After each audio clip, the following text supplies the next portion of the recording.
Magandang araw mga katek. Meron na naman tayong isang unit dito na i-check. So, subukan natin i-repair itong Panasonic brand na to, cassette type aircon.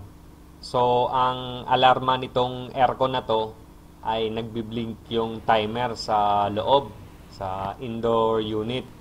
Kagaya ng sabi ko sa mga nauna kong video na once na mag-blink yung timer ay hindi mo na yan o-on ulit or mako-control gamit ang remote control. So kahit anong pindutin mo dyan, so hindi mo siya mapapagana or hindi mo siya may on unless na i-reset mo yung power supply ng aircon.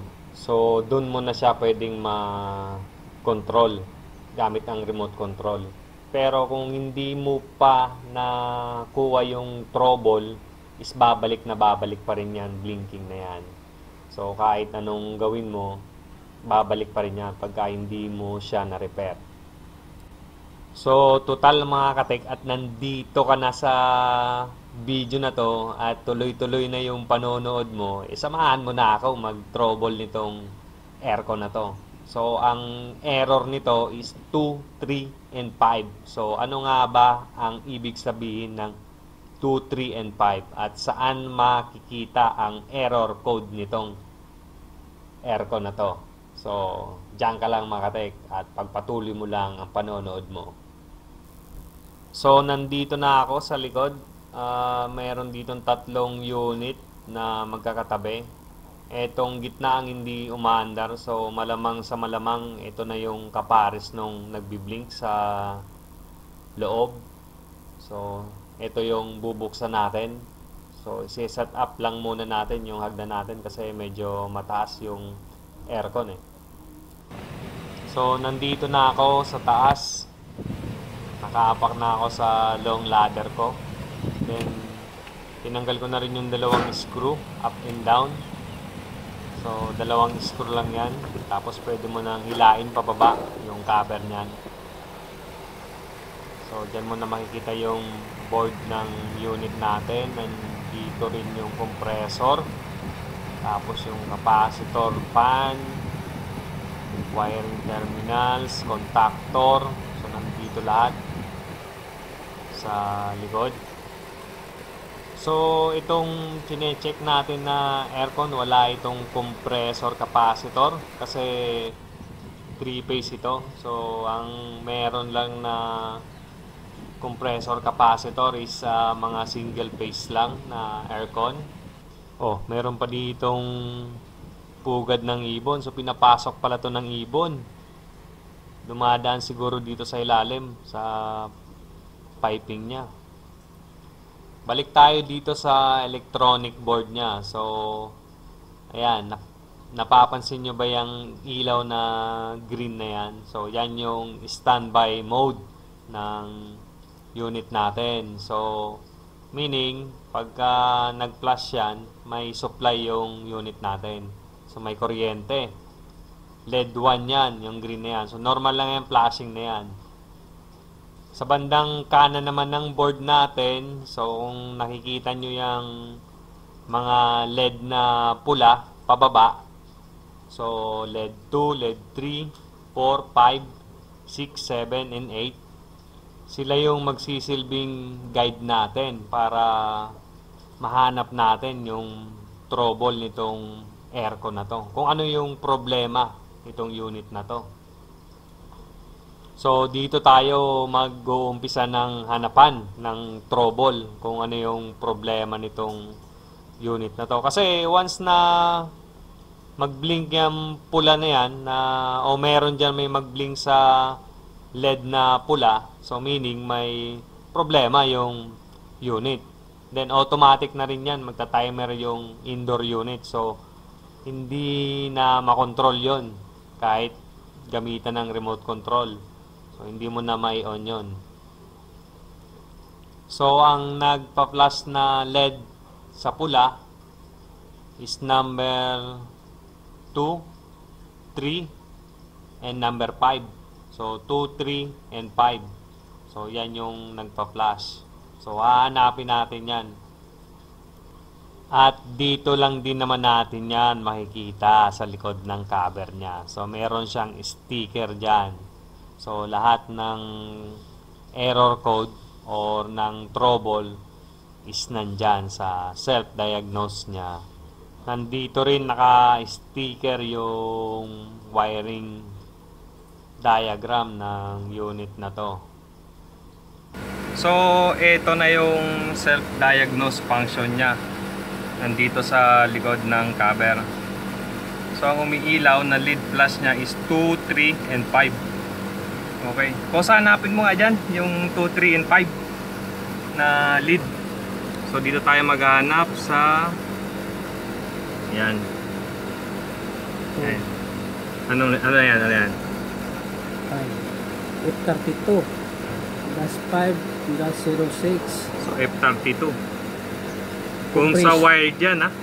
Compressor, discharge, temperature, Okay. protection. So, doon sa taas, nagpa-flash siya, Location of 2, 3, problem. Check, and 5. So, nandito yung check location. flashing niya. Yung itim na yan, yung meaning yan, yun yung flash.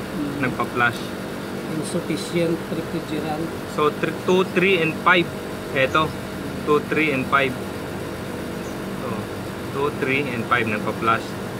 So, location of problem, compressor, discharge temp, problem, protection. So, dito naman sa check location, ganun din, tingnan mo na lang siya dito. So, yan, ang sinasabi niya, insufficient refrigerant. So, check natin kung talagang may refrigerant pa yun, aircon. So, ang sabi sa self-diagnose ng aircon na to is insufficient refrigerant. So, kaya nag-alarm yung high temperature sensor. So, kaya siya pumara or nag-trip. So, insufficient refrigerant, so ibig sabihin meron siyang natitirang refrigerant pero kulang na. Kaya so nagbawa siya. Kaya siya pumara. Nag-alarm yung sensor niya. So ang sensor na nagpa-trip nitong unit na to is yung discharge. So discharge meaning sa may high side or sa condenser na sensor. So, yun yung naka-sense nung refrigerant na lack of refrigerant na or insufficient refrigerant. So, meron siyang protection para hindi tuloy-tuloy yung andar ng aircon kahit wala na siyang refrigerant. Kasi merong aircon na kahit wala ng refrigerant is tuloy-tuloy pa rin ang andar. So, hanggang sa ma-damage o masira yung compressor motor. So, ito, meron siyang protection. So, kaya siya pumara or nag-alarm. So, subukan natin. I-check yung refrigerant niya kung ilan pa ang natitira sa loob ng system. So, ang next step natin na gagawin is i-reset muna natin yung power supply. So, i-off natin yung isolator switch. So, bago yan, nandun yung switch, medyo malayo, hindi natin mabot. So, ililipat na naman natin yung mahabang hagdan natin para ma-off yung power supply.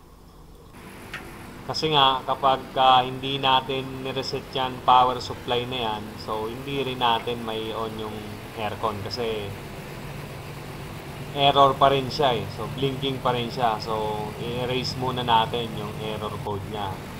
So, ang kailangan lang natin gawin is patayin yung power supply at i-on ulit. So, parang reset lang. Approximately mga 15 to 30 seconds. So, pwede nyo nang i-on ulit yung power supply. So, hindi na kailangan patagalin masyado. So, okay lang yan. Hindi naman kinakailangan na sobrang tagal bago i-on ulit yung power supply. So, ayan. Na-on na natin. Baba na naman tayo. So, mahiwagang hagdan natin. Tapos, balik ulit tayo para salpakan natin ng manifold gauge yan para malaman natin kung talagang totoo yung sinasabi ng self-diagnose na yan. Subukan natin nang magkaalaman na.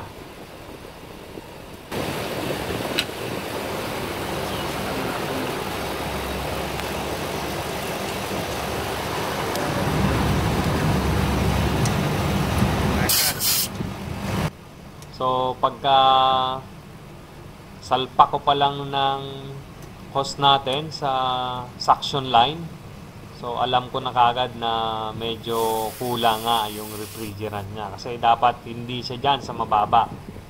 Nandyan dapat siya sa may retard. So, pag naka-off yung unit natin, dapat yung suction natin is malakas or mataas yung pressure natin sa gauge mo. So, alam na natin na medyo kulang nga yung refrigerant niya sa loob ng system. Sige nga, Kosa. I-on mo nga yung unit natin. Oo.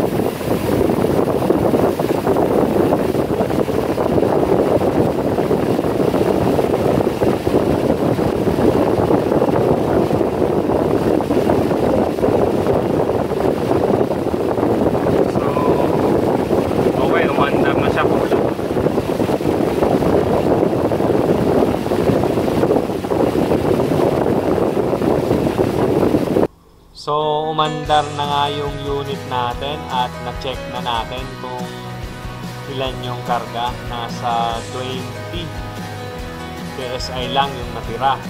So, kinargaan ko na lang siya hanggang sa 55 to 60 PSI. So, huwag niyong kalimutan na gamitan ng clamp ammeter, so para mabalance yung amperahe, hindi kayo mag-overcharge, hindi kayo sumubra ng refrigerant.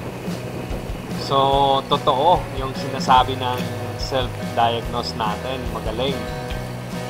So, hindi siya sinungaling. So, nakuha niya yung sira o yung problema. So, ganun lang mga karek ang pag-check ng aircon, ng error code sa Panasonic brand, cassette type or under sealing. So parehas lang yan mga yan. Iba nga lang pagka ibang brand, so magkaiba sila ng error code. So huwag nyo itong gayahin. Tingnan nyo lang yung cover nila sa ibang brand, baka meron din ganyan naka-sticker na mga error codes. So yun lang mga katek. Mas madali mag-trouble kapag meron siyang naka-sticker na mga error codes. So alam mo kung saan kagad mag-uumpisa ng troubleshooting. So hanggang dito na lang itong video na to mga katek. Maraming salamat sa panonood ninyo at sa kaunting minuto nyong inalay dito sa video na to. So kung meron kayong ibang katanungan, i-comment nyo na lang din dyan sa baba.